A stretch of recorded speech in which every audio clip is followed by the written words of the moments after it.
సామెతల గ్రంథం 2వ అధ్యాయం 7వ వచనం. ఆయన యథార్థవంతులను వర్ధిల్ల చేస్తాడు, యుక్త మార్గము తప్పకుండా నడుచుకునే వారికి ఆయన కేడెముగా ఉన్నాడు. దేవునికి స్తోత్రం కలుగునుగాక. యుక్త మార్గము తప్పకుండా నడుచుకునే వారికి ఆయన కేడెముగా ఉంటాడు. యుక్త మార్గము అంటే మంచి మార్గం. ఏ మార్గం అండి? మంచి మార్గం. మంచి మార్గంలో తప్పకుండా నడుచుకునే వారిని, అంటే ఎవరైతే మంచి మార్గాన్ని ఎంచుకొని ఆ మార్గంలో అటు ఇటు తప్పిపోకుండా జాగ్రత్తగా నడుస్తూ ఉంటారో అట్లాంటి వారికి దేవుడు ఎట్లా ఉంటాడంట? కేడెముగా ఉంటాడు.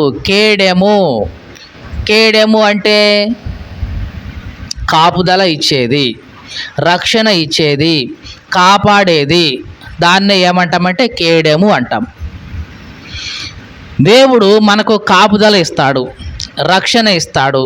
ఒక మాటలో చెప్పాలంటే దేవుడే మనకు కేడెముగా ఉంటాడు. ఎప్పుడంటే నీ జీవితంలో, నీ బ్రతుకులో, నీ ప్రవర్తనలో యుక్త మార్గాలు నడుచుకోవాలి. ఎట్లా నడుచుకోవాలండి? యుక్త మార్గం అంటే మంచి మార్గం. మరి ఈ లోకంలో ఉన్న యుక్త మార్గం ఏమిటి? మంచి మార్గం ఏమిటి? మేలు చేయటం, కీడు చేయకుండా ఉండటం, తర్వాత ఇతరులకు సహాయం చేయటం, ఇట్లాంటివన్నీ కూడా మనం మంచి మార్గం అని చెప్తాం. కానీ ఈ లోకంలో ఒకే ఒక మార్గం ఉంది, మనలను పరలోకానికి చేర్చే ఒక మార్గం ఉంది. తెలుసా అండి? ఈ లోకం నుంచి మనలను పరలోకానికి చేర్చే ఒక మార్గం ఉంది. అది నిజంగా అన్నిటికంటే కూడా ఉత్తమమైన యుక్త మార్గం, మంచి మార్గం. ఈ లోకంలో భూలోకం నుంచి పరలోకానికి ఒక దారి ఉంది, ఒక మార్గం ఉంది. ఆ మార్గం గుండా నువ్వు అటు ఇటు తప్పకుండా వెళితే గనక తప్పనిసరిగా పరలోకానికి చేరుకుంటావు. ఆ దారిలో నువ్వు వెళ్ళాలి. అదే యుక్తమైన మార్గం. ఆ మార్గంలో నువ్వు తప్పకుండా నడుచుకుంటూ వెళుతూ ఉంటే గనక దేవుడు నీకు కేడెంగా ఉంటాడు. దేవుడే నీకు కాపుదలగా ఉంటాడు. దేవుడే నీకు రక్షణగా ఉంటాడు. దేవుడే నిన్ను అనుక్షణం కాపాడుతూ ఉంటాడు. మరి ఆ మార్గం ఏమిటి? చూద్దాం ఒకసారి. యోహాను సువార్త 14వ అధ్యాయం 6వ వచనం. యేసు ప్రభు అంటున్నాడు ఏమని? నేనే మార్గాన్ని, నేనే సత్యాన్ని, నేనే జీవాన్ని. నా ద్వారానే తప్ప ఎవడు కూడా తండ్రి యొద్దకు, అంటే పరలోకానికి చేరలేడు. మీకు అర్థమైందండి? ఈ లోకంలో పరలోకానికి వెళ్ళే ఒక దారి ఉంది, ఒక మార్గం ఉంది. ఆ మార్గము ఏమిటి అంటే ప్రభు అయిన యేసుక్రీస్తు. ఆయన ఏమన్నాడు? నేనే మార్గాన్ని, నేనే సత్యాన్ని, నేనే జీవాన్ని. నా ద్వారానే ఎవరైనా సరే పరలోకానికి వెళ్తారు. నేను తప్ప ఇక పరలోకానికి వెళ్ళే దారి ఏది లేదు. లోకంలో ఒక మాట అంటారు, దారులు వేరైనా గమ్యం ఒకటే లేండి అని వాళ్ళు చాలామంది ఉన్నారు. వీళ్ళు ఎందుకంటారంటే ఏ దేవుడైతే ఏముందండి, ఏ మార్గం అయితే ఏముందండి, అన్నీ తీసిపోయి పరలోకానికి వెళ్ళే కదని అంటారు. కానీ అది కాదు. దారులు వేరైనా గమ్యం ఒకటే అని అంటే మరి నువ్వు బస్ స్టాండ్కి వెళ్ళి ఏదో ఒక బస్సు ఎక్కితే విజయవాడ వెళ్తావా? చెప్పండి, వెళ్ళవు. హైదరాబాద్ బస్సు ఎక్కి దారి వేరైనా సరే గమ్యం ఒకటే అని అంటే నువ్వు విజయవాడకి ఎప్పుడు వెళ్తావు? ఏమో వెళ్ళవు. ఇక నీ జీవితంలో అక్కడ దిగుతావు, అటే తప్పిపోతావు. కానీ ఆ దారికి వెళ్ళే ప్రత్యేకమైన దారి ఉంటుంది, ప్రత్యేకమైన బస్సులు ఉంటాయి. ఆ బస్సులో వెళితే మాత్రమే ఆ ఊరు చేరుకుంటావు. ఏ బస్సు అయితే ఏముందండి అని అనుకుంటే కుదరదు. అలాగే ఈ లోకంలో చాలా మార్గాలు ఉన్నాయి, కానీ ఆ మార్గాలన్నీ కూడా నిన్ను పరలోకానికి తీసుకెళ్ళవు. ఒకే ఒక మార్గం ఉంది, నిన్ను పరలోకానికి తీసుకెళ్లే మార్గం. ప్రభు అయిన యేసుక్రీస్తే ఆ మార్గం. ఆయనే మార్గం. యుక్త మార్గం ఆయనే, నీతి మార్గం ఆయనే, ఉన్నతమైన మార్గం ఆయనే, పరిశుద్ధమైన మార్గం ఆయనే, జ్ఞాన మార్గం ఆయనే. ఈ లోకంలో నీకు ఏది కలగాలన్నా ఒకే ఒక మార్గంలో నువ్వు ప్రయాణించాలి, ఆ దారిలోనే నువ్వు వెళ్ళాలి. యుక్త మార్గము అదే. దానికి మించిన యుక్త మార్గం లోకంలో లేదండి. ఇక ఈ లోకంలో చాలామంది గురువులు అనుకున్న వాళ్ళు ఉన్నారు, చాలామంది బోధకులు అనుకున్న వాళ్ళు వచ్చారు. కానీ వాళ్ళెవరి ద్వారా కూడా పరలోకానికి వెళ్ళే మార్గం లేదండి. యేసు క్రీస్తు మాత్రమే నిన్ను పరలోకానికి చేర్చగలిగిన ఉత్తమమైన మార్గం. చాలామంది అనుకుంటారు, అమ్మా నువ్వు యేసు ప్రభు నమ్ముకున్నావా అంటే మతంలో దిగావా. ఏమంటారు? మతంలో దిగావా? ఈ దిగేదేంటి? ఇదేమన్నా గుంట లేకపోతే ఇంకేమన్నా చేనా దిగటానికి? యేసు క్రీస్తులోనికి నువ్వు వచ్చావంటే పరలోకానికి వెళ్ళే మార్గంలోకి నువ్వు వచ్చావని అర్థం. మీకు అర్థమైందండి? యేసు క్రీస్తు ఎవరు? పరలోకానికి నిన్ను చేర్చే మార్గం. నువ్వు యేసు క్రీస్తులోనికి వచ్చావంటే పరలోకానికి వెళ్ళే దారిలోకి నువ్వు వచ్చావన్నమాట. ఇక నువ్వేం చేయాలి? ఆ దారిలో తప్పుకోకుండా, అటు ఇటు తప్పిపోకుండా జాగ్రత్తగా అదే దారిలో నడుస్తూ ఉండాలి. ఆ దారి నిన్ను ఎక్కడి దాకా తీసుకెళ్తుంది? పరలోకం దాకా తీసుకెళ్తుంది. మనం చాలాసార్లు అడుగుతూ ఉంటాం బయట, ఏమండి ఈ దారి ఎక్కడి దాకా పోయిద్దండి? అప్పుడు చెప్తాడు ఆయన, ఈ దారమ్మ ఇదిగో నందిగో దాకా పోతుంది, ఈ దారమ్మ పలానా ఊరు దాకా నిన్ను తీసుకుపోతుంది.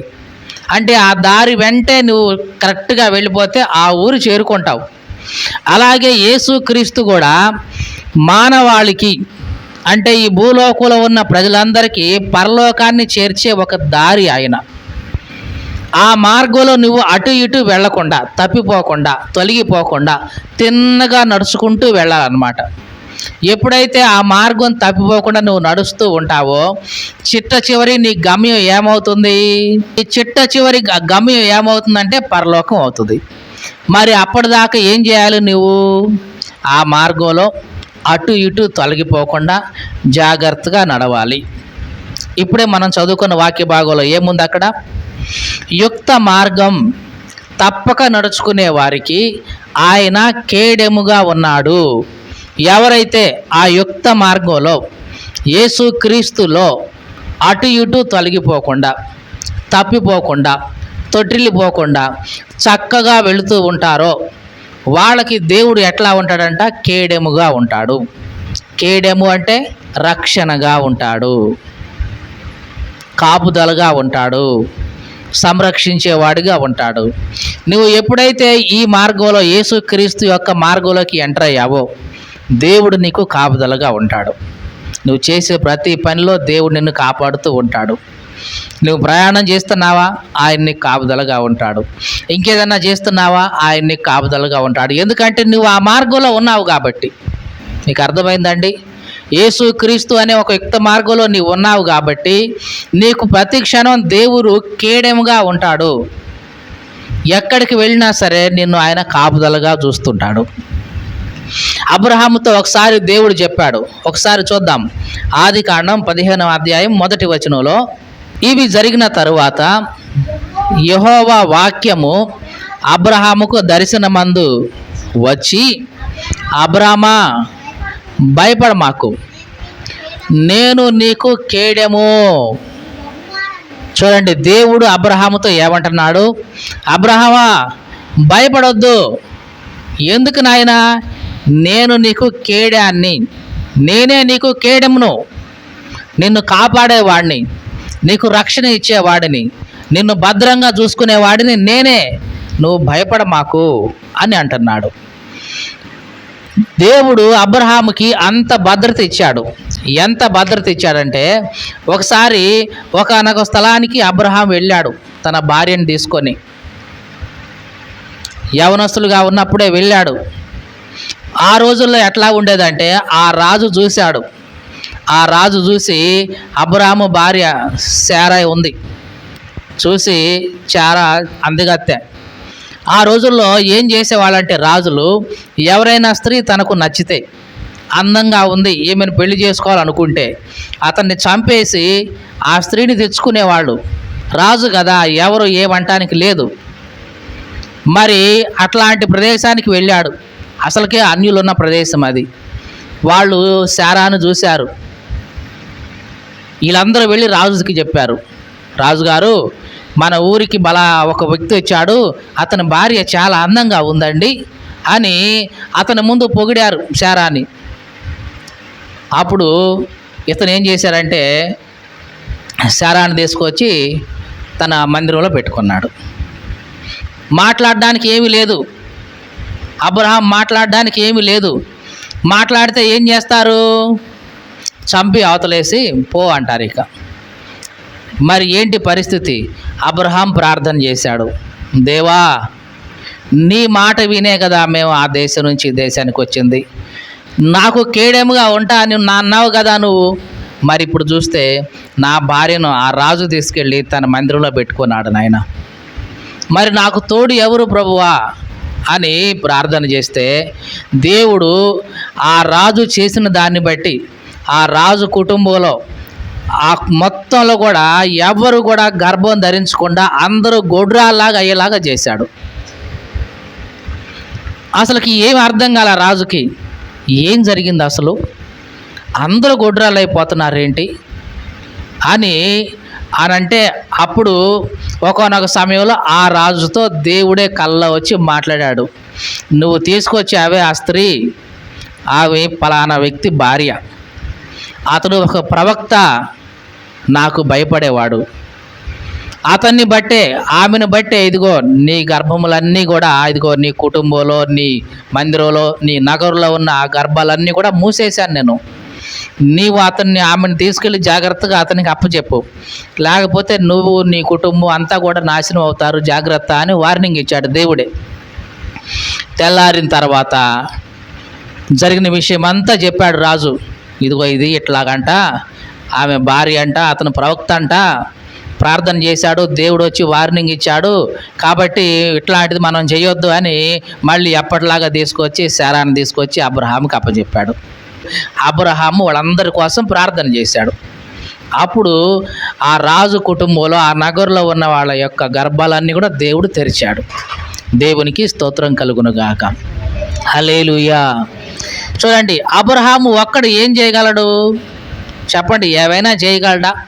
కానీ దేవుడు అబ్రహాముకు మాట ఇచ్చాడు, అబ్రహామా భయపడొద్దు, నేను నీకు కేడాన్ని, నీకు కాపుదలుగా ఉంటా, నీకు రక్షణగా ఉంటా, రాజైనా సరే నిన్ను ఏమీ చేయలేడు, ఎంత గొప్ప వ్యక్తి అయినా సరే నీ మీద చెయ్యి వేయలేడు.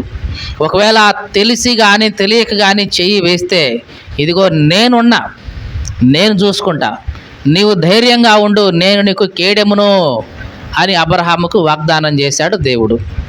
ఈ మాటలు వింటున్న నా ప్రియ సహోదరి సహోదరుడా, దేవుడు ఈ దినాన నీకు కూడా అటువంటి వాగ్దానమే చేస్తున్నాడు.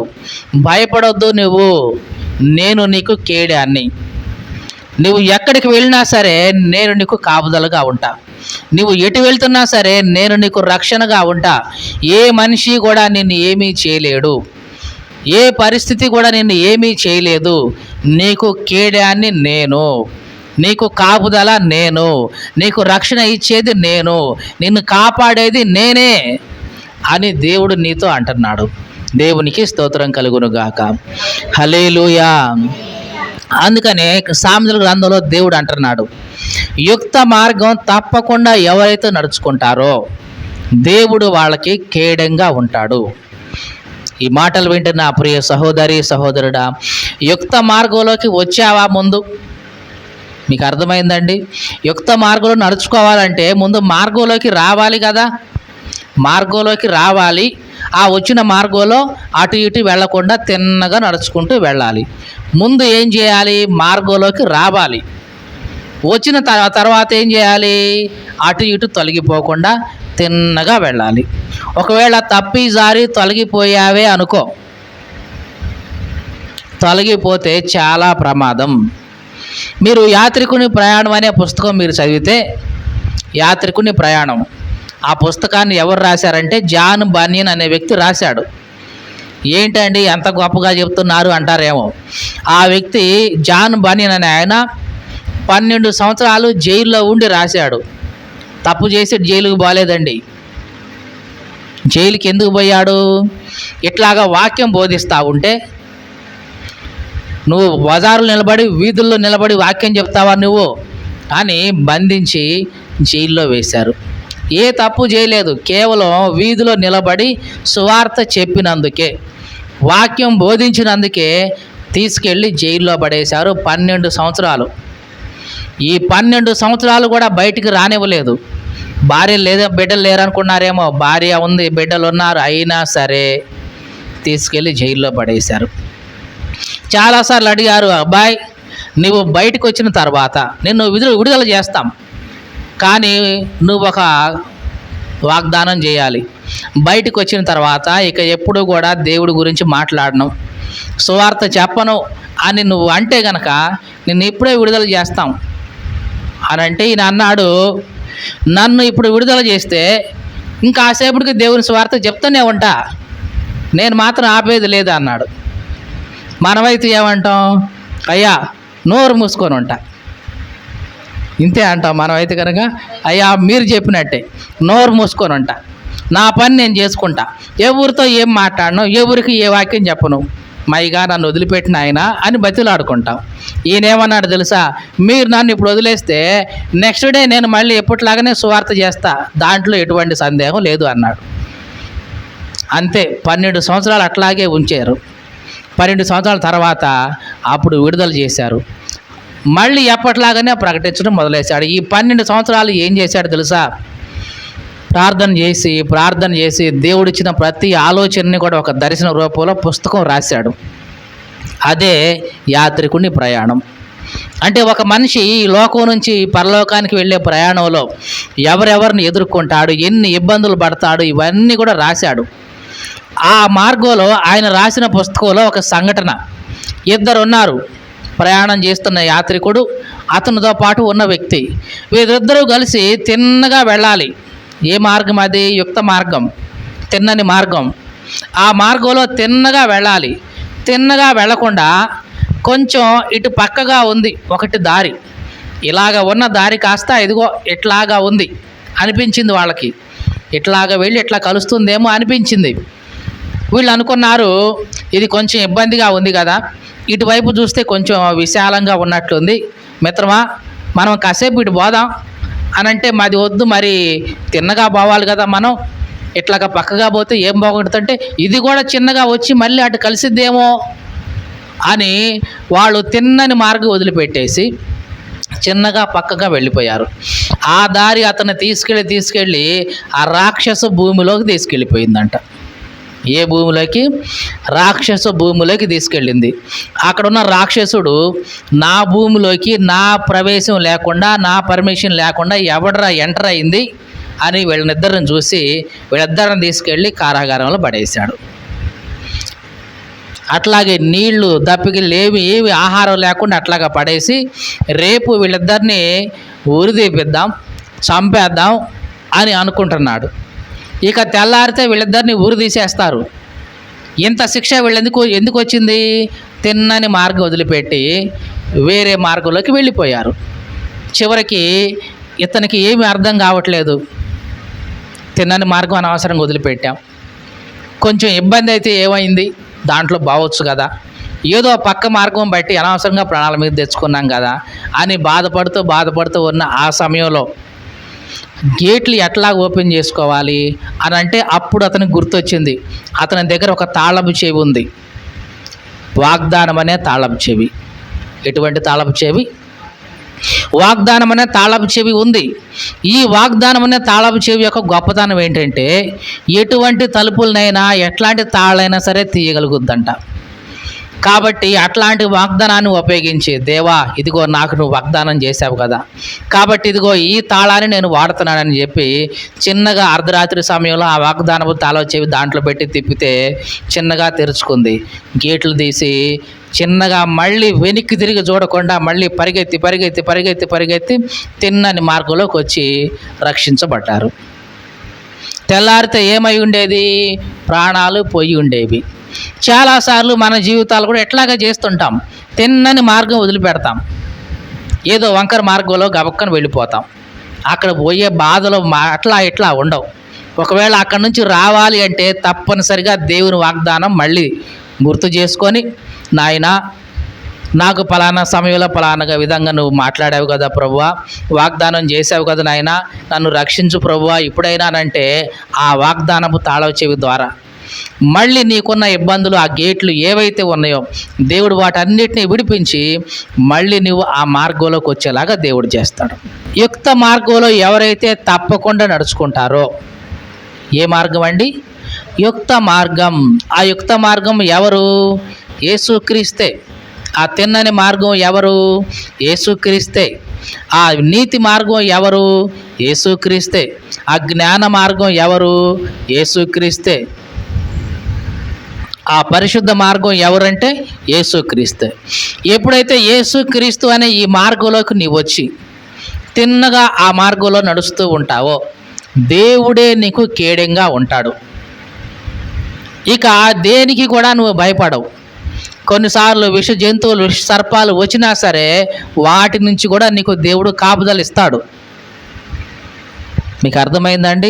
అన్నిటి నుంచి దేవుడు నీకు కాపుదలు ఇస్తాడు. మనుషుల నుంచి కాపుదలు ఇస్తాడు, శత్రువుల నుంచి కాపుదలు ఇస్తాడు, జంతువుల నుంచి కాపుదలు ఇస్తాడు, విష సర్పాల నుంచి కాపుదలు ఇస్తాడు. వీటన్నిటి నుంచి ఈ లోకంలో నీ మీదకి వచ్చి నీకు అపాయం కలిగించేది దేని నుంచి అయినా సరే దేవుడు నీకు కేడెముగా ఉంటాడు, నిన్ను కాపాడుతూ ఉంటాడు. కంటికి రెప్పలాగా. మీకు అర్థమైందండి? కంటికి రెప్పలాగా నిన్ను కాపాడే బాధ్యత దేవుడిదే. ఎందుకంటే ఆయన వాగ్దానం చేశాడు, నేను నీకు కేడెంగా ఉంటాను అని. కంటికి రెప్ప అంటే ఎంత జాగ్రత్తగా కాపాడుతుంది చెప్పండి? ఏ మాత్రం కొంచెం నలకబడుతున్నా సరే నువ్వు ఎట్లన్నా సరే ఆ కనురెప్ప మాత్రం వెంటనే ముందు మూసేసుకుంటుంది. అంత త్వరగా స్పందిస్తుంది కంటికి ఉన్న రెప్ప. దేవుడు కూడా నీ విషయంలో అంత తొందరగా స్పందిస్తాడు. నీ కనుపాపలాగా, కనుగుడ్డులాగా దేవుడు నిన్ను చూసుకుంటా ఉన్నాడు. ఈ మాటలు వింటున్న నా ప్రియ సహోదరి సహోదరుడా, మరి యుక్త మార్గంలోకి వచ్చావా? ఒక్కసారి నువ్వు ఆలోచించుకో. ముందు యుక్త మార్గంలోకి రావాలి. వచ్చావా? దేవునికి స్తోత్రం, మంచిదే. ఇక నీవు అటు ఇటు తొలగకూడదు, అటు ఇటు వెళ్ళకూడదు. ఇక ఆ లోకంలో అటుకు ఏ గాలి పడితే ఆ గాలికి, ఏ వరద వస్తే ఆ వరద వైపు వెళ్ళకూడదు. తిన్నగా అదే మార్గంలో నడుస్తూ ఉండాలి. అలా నడుస్తూ నీవు ఉంటే గనక దేవుడు అన్ని సమయాల్లో, అన్ని పరిస్థితుల్లో నీకు కేడెముగా ఉంటాడు. అందుకే సామెతలో దేవుడు ఏమంటున్నాడు? యుక్త మార్గం తప్పకుండా నడుచుకునే వారికి ఆయన కేడెముగా ఉంటాడు. ఈ మాటలు వింటున్న ప్రియ సహోదరి సహోదరుడా, దేవుడు నీకు కేడెముగా ఉంటాడు. కానీ ఒక కండిషన్ చెప్తున్నాడు. ఏమిటది? యుక్త మార్గంలో నీవు తప్పిపోకుండా నడుస్తూ ఉండాలి. అలా నడుస్తూ ఉన్నంత కాలం దేవుడు నీకు కేడెముగా ఉంటాడు. దాంట్లో ఎటువంటి సందేహం లేదు. ఏమండి నేను తప్పిపోయానండి, దేవుడు నాకు కేడెముగా లేడండి అని అంటే కుదరదు. ఎందుకంటే కండిషన్ నువ్వే తప్పావు కాబట్టి. దేవుడు నీకు కేడెముగా ఉండాలి అంటే, కాపుదలగా ఉండాలి అంటే, సంరక్షణగా ఉండాలంటే నువ్వు ఏ మార్గంలో ఉండాలి? యుక్త మార్గంలో ఉండాలి, తిన్నని మార్గంలో ఉండాలి. అది తప్పిపోతే దేవుడు నీకు తప్పేమి కాదు. ఎందుకంటే నీవే స్వతహాగా తప్పిపోయావు. నీకు వచ్చే నాశనం, నీకు వచ్చే కీడు, నువ్వు పడే ఇబ్బందులకి కారణం ఎవరు? నీవే. మీకు అర్థమైందండి? దేవుడైతే ఇదిగో ఎట్లాగ వేశాడు నీకు కేడెం, నీవు దాంట్లోనే ఉండాలి. ఒకవేళ తప్పిపోయావంటే అది తప్పు నీదే అవుతుంది. ఇది ఎట్లాంటిదంటే కోడి తన పిల్లల్ని తన రెక్కల కిందకి చేర్చుకుంటుంది. నీవు ఆ రెక్కల కింద ఉన్నంత కాలం సురక్షితంగా ఉంటావు. లేదు కాదు, నేను చాలా యాక్టివ్గా ఉండే కోడి పిల్లని, తల్లి రెక్కలేంది నాకేంటి అవసరం, నేను అంతకు పోయి నేను స్వేచ్ఛగా బ్రతుకుతాను, నువ్వు బయటికి పోయావు, ఏ కాకో గద్ద వచ్చి నిన్ను చంపేసింది. తప్పెవరిది? కోడైతే ఏం చేసింది? తన రెక్కలు చాపి కేడెముగా పిల్లలందరినీ చేర్చుకుంది. కానీ నువ్వేం చేశావు? ఈ రెక్కలతో నాకేం పని, నాకు మాత్రం లేవా ఏంటి రెక్కలు, నేను మాత్రం బతకలేనా ఏంటి, ఎప్పుడు ఈ రెక్కల కిందే దూరి క్షేమంగా ఉండాలా ఏంటి అనుకొని నువ్వు బయటకు వచ్చావు. కాబట్టి తప్పు నీదే అవుతుంది. అందుకే దేవుడు అంటున్నాడు, యుక్త మార్గంలో నువ్వు వెళుతున్నంత కాలం నేను నీకు కేడాన్ని,